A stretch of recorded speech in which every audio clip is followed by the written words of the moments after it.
I think you have to be careful in this world not to become bitter and not see the value in people. Mm-hmm. Right. Yeah. And you can, and I think you have to, again, that's the skin's naturally that way, especially if you have any success. Right. You know what I mean? Like if you had any amount of money, if you got $10, it's easy to look down on the guy that's got $1 and just say, well, if he'd work a little harder, he'd have 10 too. Mm-hmm. In the spiritual realm, you fast for 3 days or whatever, and it's like, well, if they really love Jesus, and mm-hmm. fast like I do, then this world would be a different place. It's so easy to elevate ourselves, and when we elevate ourselves, then we're no longer seeing the value that others have.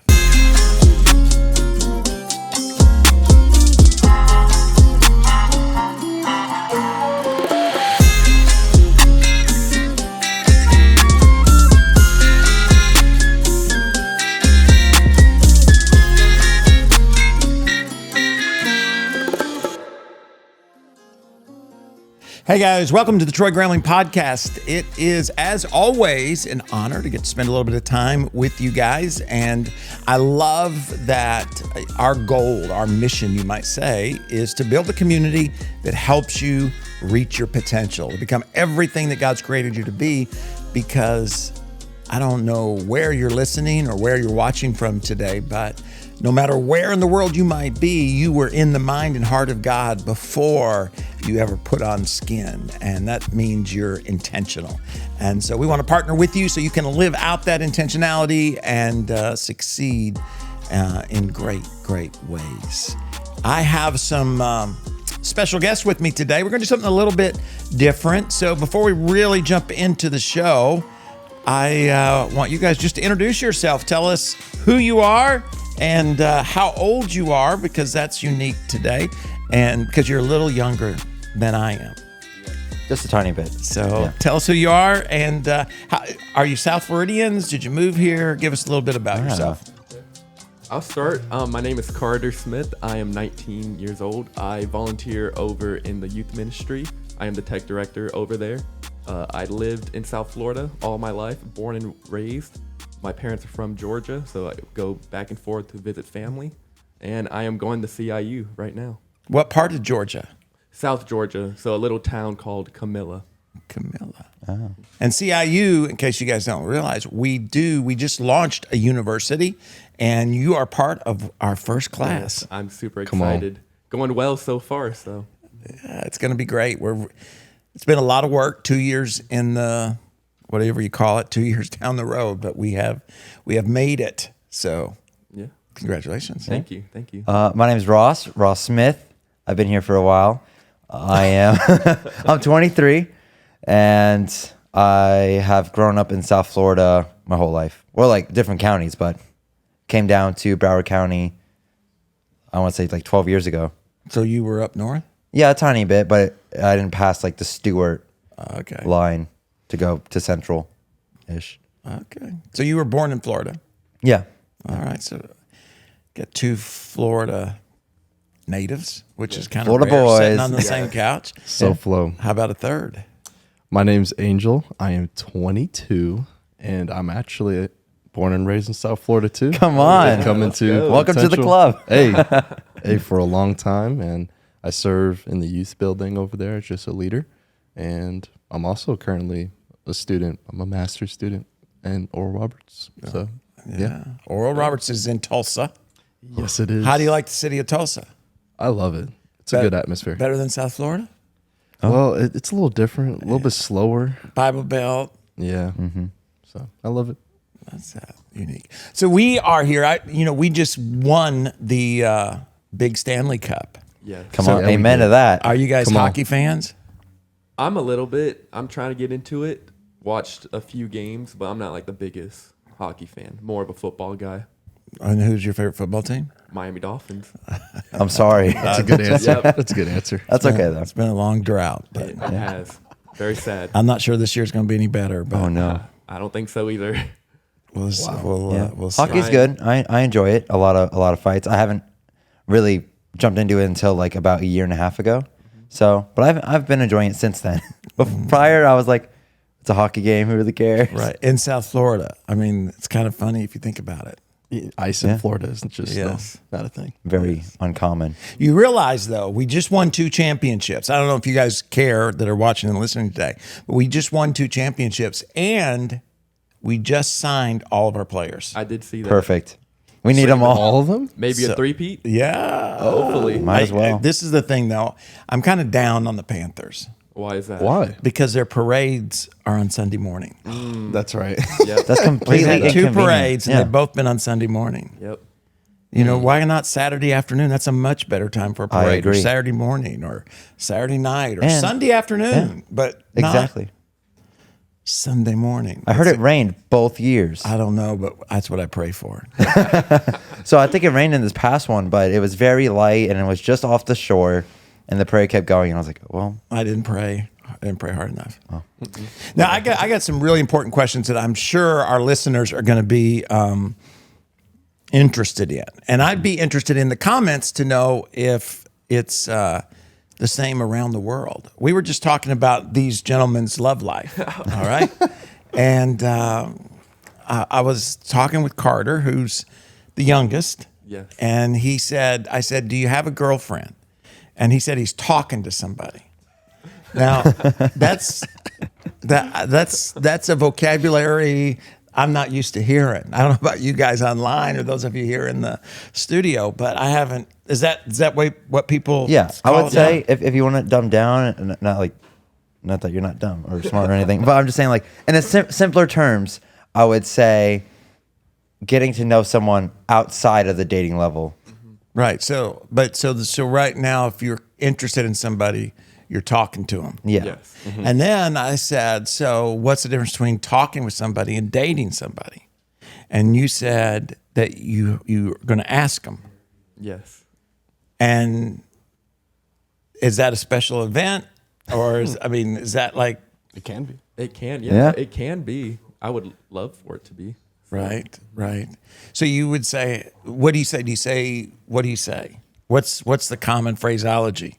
What'd you So, say? will you be my girlfriend? It's that simple. Like that's they can't question it. It's no longer just flirting. It's you're mine. I want to. We're together. It's a label. It's a label. That's I the didn't difference. quite do that. Okay. Oh, what'd you do? I may little story. I just graduated from college from undergrad. Congrats. And yeah, come on. I had to write a 40-page research paper for my senior paper. Oh my gosh. And this was also the same time that Alex, my girlfriend, and I were talking. And I was kind of in that mind of writing a research paper. So I just wrote a love letter in a research paper format. And then I read it. It took me an hour and 30 minutes. And then I asked her to be my girlfriend. That's good. See, that's why I did it in 5th grade. I wrote a letter that said, "I love you. Do you love me?" Circle yes or no. I was in 5th grade, so I was ahead of my time. Carter's young Come enough on. to do that. I was ahead of my Yeah, time. he could do I don't that. know about that. You There can do that. So, Be inspired. So you write a letter, you just ask. So what's the difference between dating and talking? I think the difference would be spending a ton of time together, a lot more than usual. You have that label together, like you could officially say, like, "Oh, I'm taken," like all that. Right. So it's exclusive. Yes. But when you're just talking, can you just talk to several women? Oh no. Unfortunately, in this culture, I will not do that. that. Seems like The culture what you would- can do. Yes, the but I don't think that's culture. Carter's heart. It's not my heart, but the culture. A ton of people. But like to it do would be that. seen as that's. I mean, though, is that you're? So you say the culture. So you think it would be bad to talk to several ladies? Yeah. So there's some commitment involved in talking. Yes. Correct. So Definitely. So there's what's before talking. Before talking. Friendship, Yeah, hopefully. Friendship. In a perfect, I build would say- on friendship. Yeah. So we're friends. And I can be friends with a bunch of people. Yeah. And as long as we're just friends. So if I go out with you once, am I talking or am I a friend or are we dating? Depends on your mindset. Like there's always flirting. There's always what your intentions are, whether it wants to be like romanticized or just like, hey, we're just hanging out. It's that Well, simple. if I say, hey, we're friends, and there's Susie over here, and hey, Susie, let's go get a milkshake. It sounds like a good 50s thing to do. Yeah. So we go get a milkshake, right? What about is it wrong if next Saturday I say, hey, Mary, let's go get a milkshake? Depends who's paying. Well, I'm paying for I think both. there's a. Oh, wow. You gotta That's have very a sense generous. of intentionality when you do Yeah. things. Yeah. So I would say the difference would be you're talking with intention more than just. So as long as you're Empty friends, words. you can date several people. And if you date them, you're not talking to them. Yeah, there's just a level like talking. You could just talk to talk, but like when you're dating, you're committed, and there's a sense where it's like, oh no, I'm saying yes to you. Yeah. so I'm not saying And yes only to no you. one else. Yeah. I like what Angel said too with the intention, because like you said, if you're going and talking to people like one weekend with Susie and then the next weekend you're going with Mary, it's also how other people are going to look at it too, because of that intention that you're going on a hangout with another girl, two different girls on 2 different weekends. It looks like, it doesn't look, and it also depends on the people. Like, it's different when you're going with a group of people that's just a hangout, but then you're exclusive with just you and that other girl. So talking is exclusive too.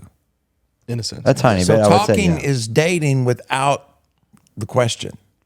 I mean, it's because do you ask that? Hey, do you want to talk with me? I mean, how do I know that we're exclusive if we're just talking? That's hard to say. That's when like transparent conversations really do matter, like having that communication. But if you're texting and talking and FaceTiming, whatever it is, plenty hours throughout the week, I would say it's probably talking. There's a and that's level- getting to that level. Yeah. Yeah, there's a level of intimacy with it. Not as much. I don't think it's as much as when you're exclusive, like dating, when you actually have the label. But there's a level of intimacy with it. Now, I don't know if the folks who are watching and listening are interested at all in the love life of the late teens and early 20s, but it's interesting how things evolve and change over time, and I can see why young people today have mental issues, having to keep up keep up with all the rules. We had, what we called it, going together. If you were committed to somebody, like dating somebody but not dating multiple people, you'd say we're going together. Going together to the dance, to this, to that. It was like talking. I mean, in the sense it was just the phrase. Okay. I wouldn't necessarily going anywhere, but who you going with? Like who's Going on this journey, who's your it's girlfriend? starting. Who's your girlfriend? Okay. Who's your girlfriend? But anyways, I wanted to invite you guys onto the program, and I've asked you guys some questions. So now you get to ask the older gentleman on the panel any questions that you might have about life, love, anything that's on your mind, thinking that our listeners might be interested in as well. Okay. Awesome. Angel, you want to start? Yeah. Oh yeah. I got you. So Our college graduate. I go to ORU. A statement that was just kind of like a thing that they ingrained in us was that ministry moves by the speed of relationships. And I was wondering, Pastor, if you could shed some light on some things that maybe you could help us as young men here, but even young women or anybody listening. How do you allow God to use you to reach people to their potential, meaning like going into their world, seeing what they're going through? How do you partner with them in doing that? Well, I mean, not sure exactly what you're asking, so I'll talk and you tell me if I'm going in the right direction. I think, you have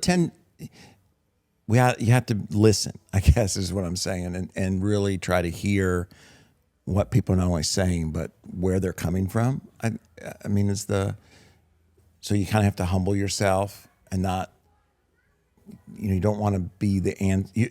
It's easy to have like a prescribed answer for always, and you don't really hear what somebody's saying. Because, there's nothing more frustrating than for me to talk to you and really looking for some answers or even somebody to help me or encourage me if you're not understanding what I'm saying. And I think a lot of times, we get so focused on the answer that we really don't hear the problem. And so the answer might be a good answer, but it's not an answer to what somebody's going through or what they're dealing with or what their challenges are. And to me, that's so important because, sometimes people need encouragement. Sometimes they need that side of life. And then sometimes I just need to be challenged, like,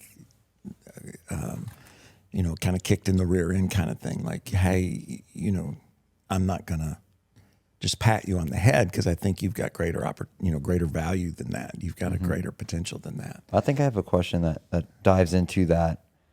But you answered it good. Thank you. Okay. How do you let others know you're challenging and not judging? What if they take it the wrong way? I mean, I think you have some ownership in that, but I think that's on them. Yeah. You know what I mean? Like, I think I don't want to, I want to communicate with you as effectively as I can, but I'm not going to wear that. Yeah. I know my heart, right? And I Yeah. don't want to be judgmental, and I don't want to come across being judgmental. So I have to challenge myself. Am I judging? Am I elevating myself by pushing you down?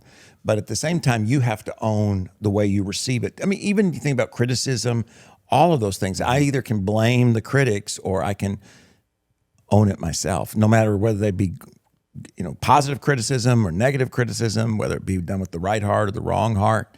I think too often we allow others to determine our emotions and our direction, all that, as opposed to just saying, I'm not going to own your insecurity. I'm not going to own your victimhood. I'm not going to own those things so that I'm carrying around all the weight, somehow trying to convince somebody that I'm not judging them, or that, I'm not the oppressor, or I'm not. Yeah. Because again, you can just spend a lot of time, and I can't fix anybody.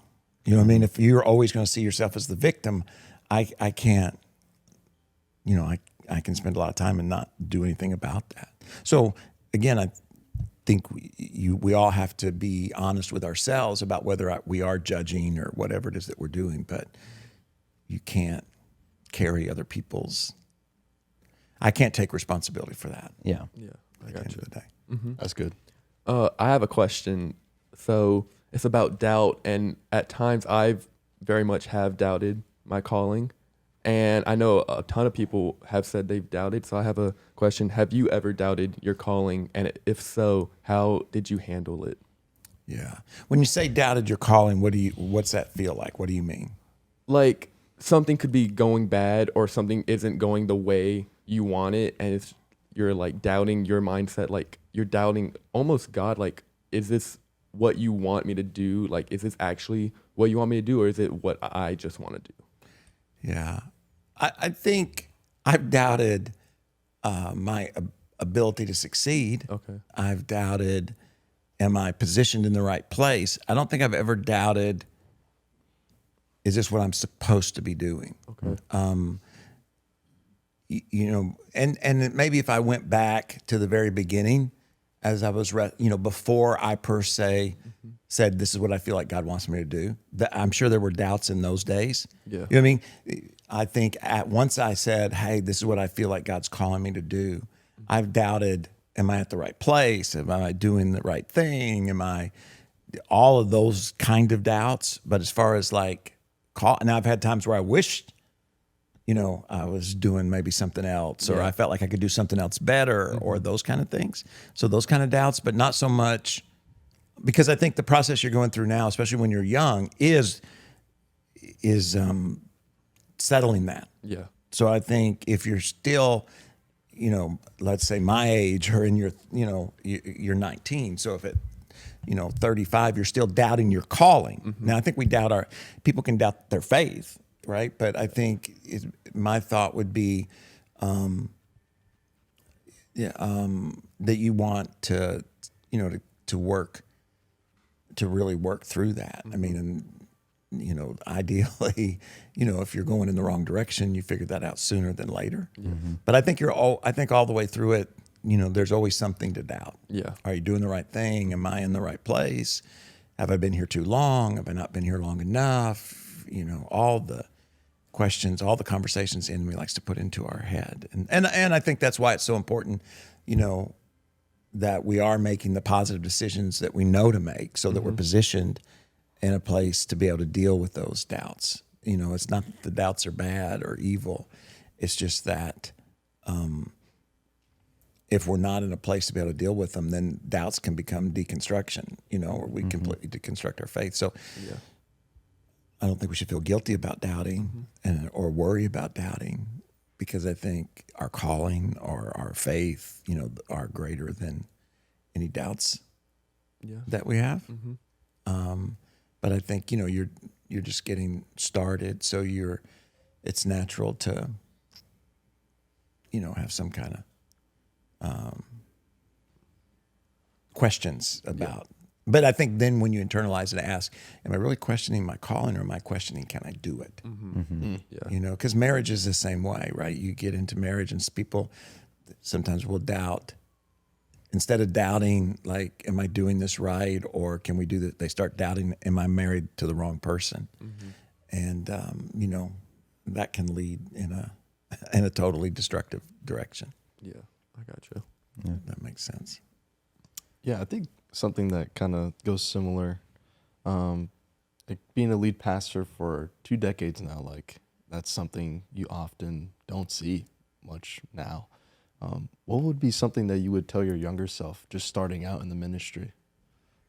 That would be my question. Yeah, I think one, it's going to be harder than I thought in some ways. Quitting is, to me, the most dangerous thing in ministry. As a pastor, and it probably is true of everything, but especially in ministry, because that's what I've seen a lot. Is you can make God.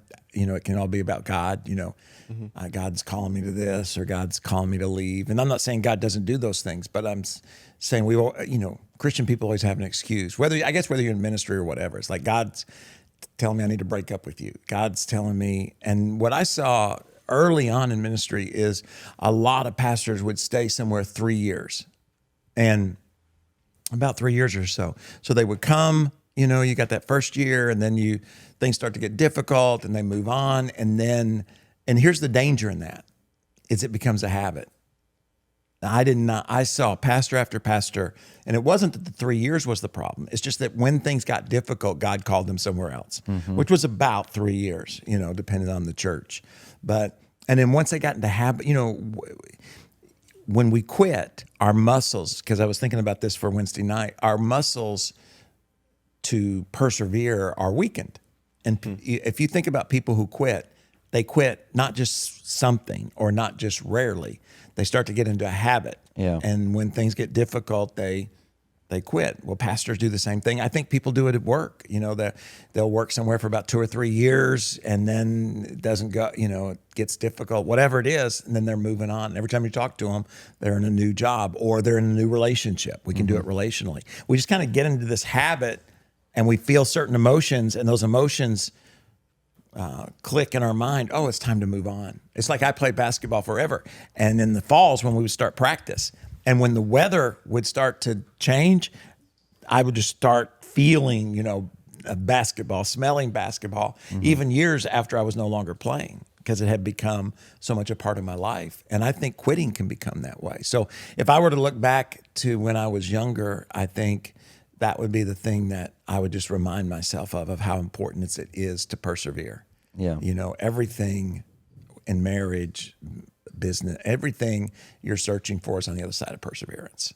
And it's the most difficult thing to win at, is to not, you just finished college. Well, how many people started and didn't finish? 45%. Right. It's they say that churches fail, church plants fail, new businesses fail within the first few years. And I don't think it's because they per se fail. I think it's because they don't persevere through the same kind of challenges, but it's so easy to convince ourselves that our situation's unique and it's more difficult. And, God's calling me somewhere else. And enemies more than welcome to always provide a way out.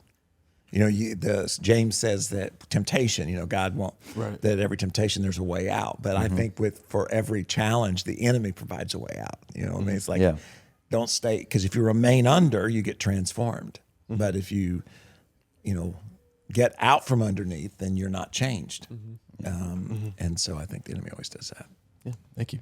Yeah. One question I have is, what has been the most difficult decision you have had to make during a disaster? within ministry. And when you say disaster, what do you mean? Something that didn't go as planned, something that's more important or bigger than you know a blackout or a power outage, something that's We've had those 10 times as that of I think fear, you know, I mean, that when you say what's the most difficult part is just to not give in to fear. You know, and because then you go down the road of, well, what if I do the wrong thing? Or now the whole, you know, church is, you know, because ministry is, especially if you're like the lead pastor or if you own a business, right? I mean, like nobody has to show up this weekend. Nobody has to give a dime. Nobody has to serve. You know, and so fear can overwhelm you and you can be led by fear instead of, you know, by wisdom or direction. So I think that can happen when tragedy happens and it takes place. It's like, okay, am I going to operate and make decisions out of faith and confidence and training, or am I going to make them out of fear? You know, that's why the older you get, sometimes the lead, you're not as effective as a leader because you're afraid of losing everything you've worked so hard for. You know, when you're just getting started like you guys are, you don't have as much to lose. I mean, what does starting over mean? You know what I mean? Like, what have you lost? Yeah. And I'm not saying you haven't lost anything, but I'm just saying you don't have as much to lose. Well, you add 15 years, you got family, you got kids, you got less time ahead of you, you've got all these things. And it's like, so if I make a bad decision, and like Freddie did or whoever, Jose, it's affecting all these people as well. Yeah, no, oh yeah. So again, that creates even a greater fear. It's not just what I can lose, but what can everybody, you know, everybody lose. So I think to me, that's the most difficult decision. That when you say what's the most difficult decision, is just to not give in to fear. That's good. That makes sense. I have another question. Okay. What kind of legacy do you hope to leave here as either a leader, pastor, or a father? You know, there's a guy that used to be here, Hal Mayer was his name, and he used to always say, you never really know how good a parent you are until your kids have kids. You know, and I think the Bible does say that we're responsible for 3 generations, right? So it's myself, my kids, and my grandkids as far as the impact and the influence. So to me, when I think about a legacy, I would think of it in that context. Like at home, it would be, you know, have I raised Steph and I, our kids in such a way that they're effectively raising our grandchildren? I think in ministry.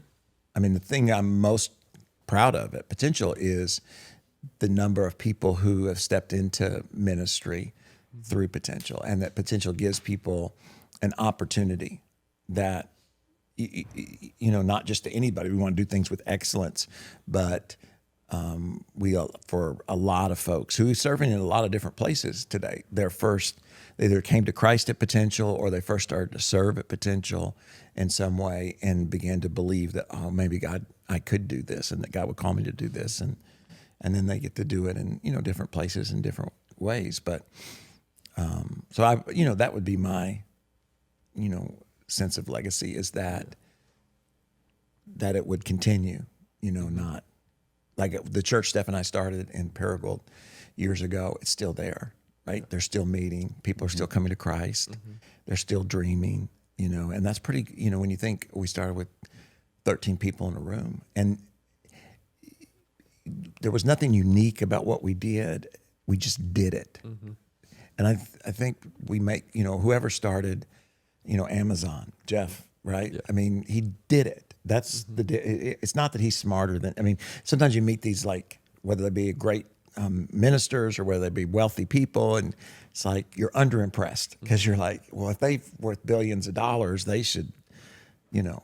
And it's like, no, they're not that they're bad people, they're just normal, but they did it, right? They started it. It's like with the university. You know, I look at, whether you look at where you're going in Tulsa at Oral Roberts, or you look at Liberty, right? They just started it. And then it has become what it did. But it didn't get started because all of a sudden they had a bunch of money, or because, you know, Oral Roberts himself was smarter than everybody else. It's just, no, Oral Roberts said, hey, we're going to do this. Jerry Falwell, Liberty said, we're going to do this and take on whatever challenge and whatever difficulty and whatever struggle. And it's just most people never do. I mean, if you think about the key to success, it's like, it's just, I'm going to take the risk. I'm going to do it. And I'm going to persevere. Right? I'm going to ask them to get married.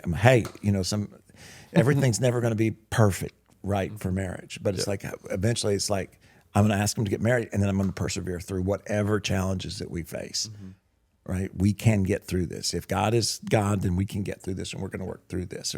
Same with having kids. We're going to have these kids, and we're going to be parents, or we're going to start a business. Most people are just tossed about, here and there, and as opposed to deciding this is what we're going to do and doing it. And I just encourage everybody that's watching and listening, there's something in their heart that they just need to do, and have the courage and trust God and act on it, and then persevere. Because there are a lot of folks who don't do anything, and then there are a lot of folks who start a lot of stuff, and then they don't persevere, and so it just kind of goes up in smoke. But there's no greater legacy than people. Yes. Wow. Thank you. Yeah, that's very good. Yeah. I had a question here. We know scriptures like Romans 12, 1 Corinthians 12, and Ephesians 4, and how it talks about how the body of Christ is composed of many parts, and how each part is unique with a God-given instruction.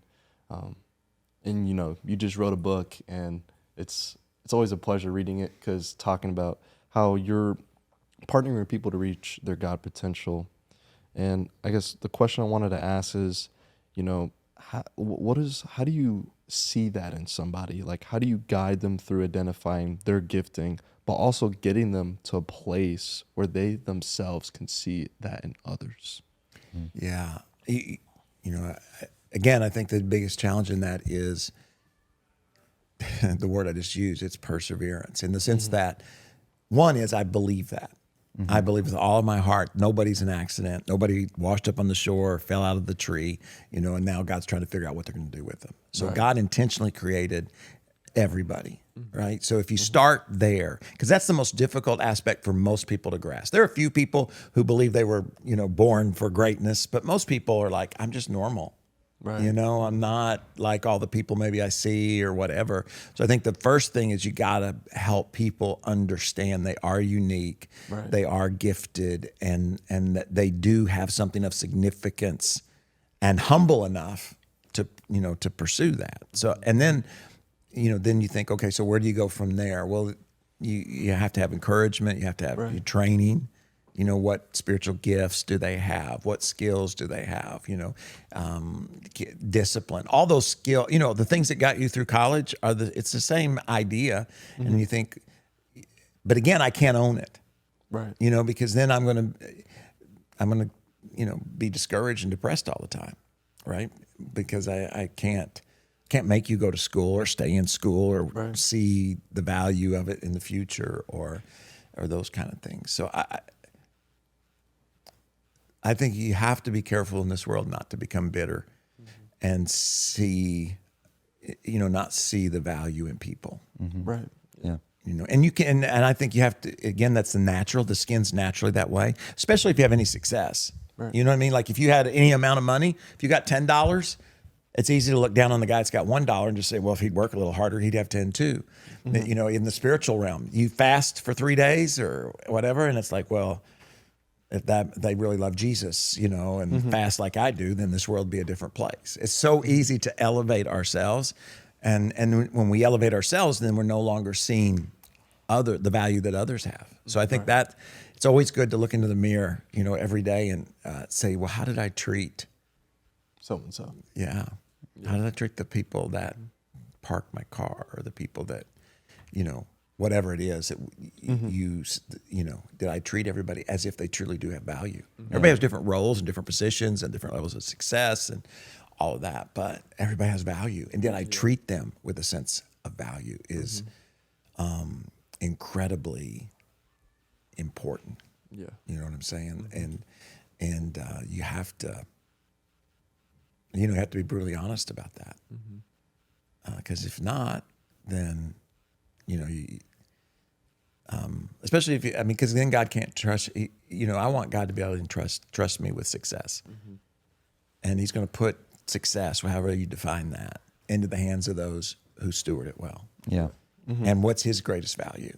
Well, it's people, right? So if I don't treat you guys with value, then why would God give me?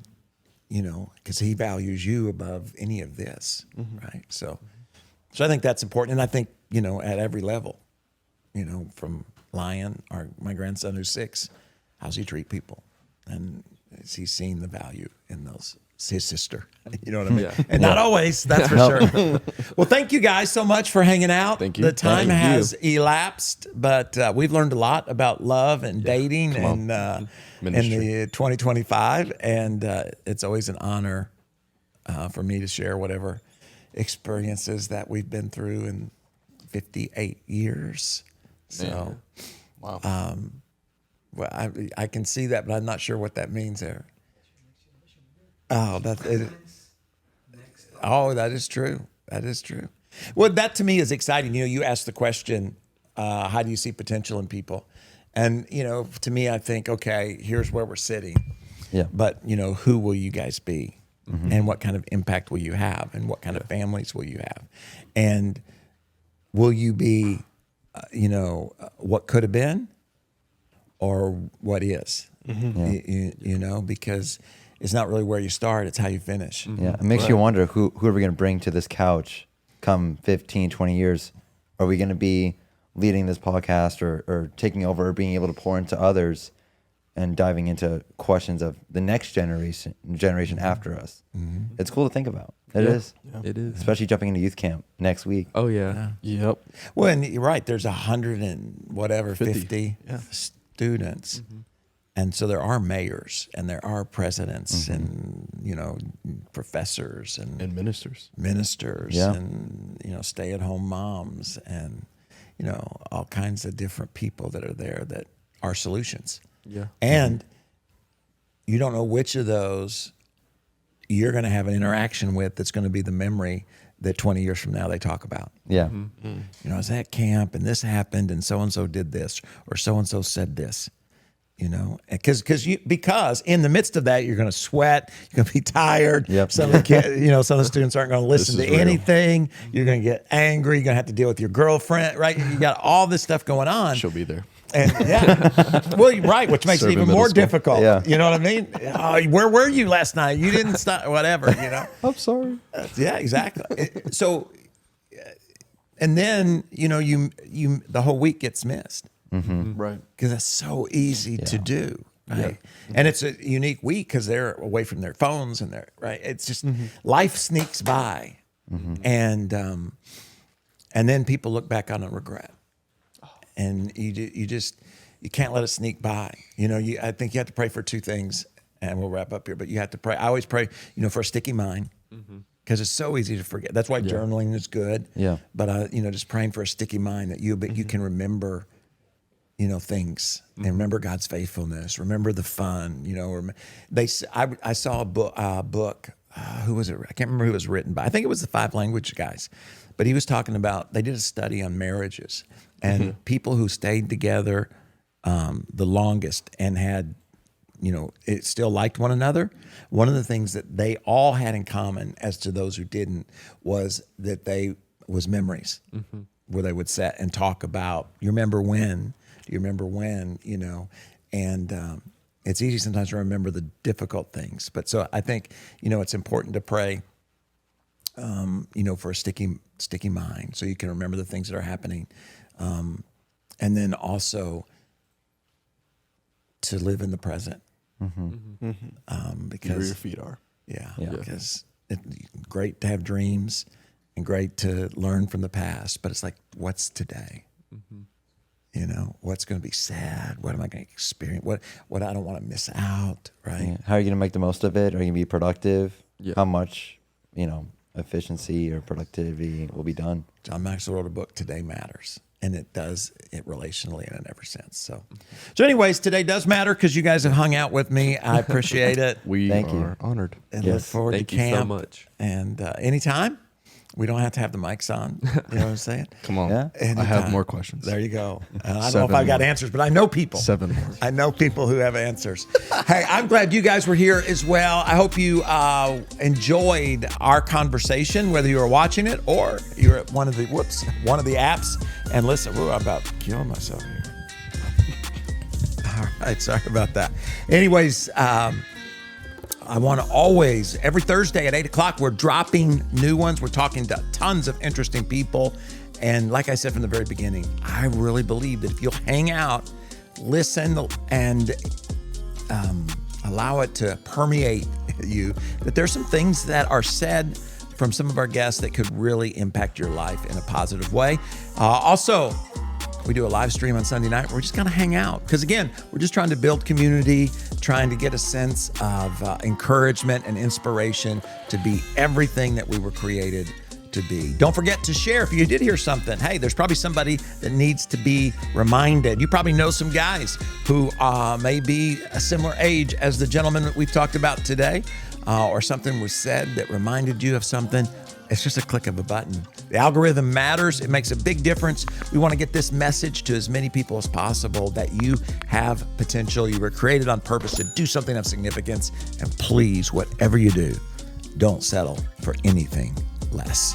Thanks again for being here. And we'll see you next week right here on the Troy Gramling Podcast. Hour, 30 minutes. Have a great summer. We'll see you next time.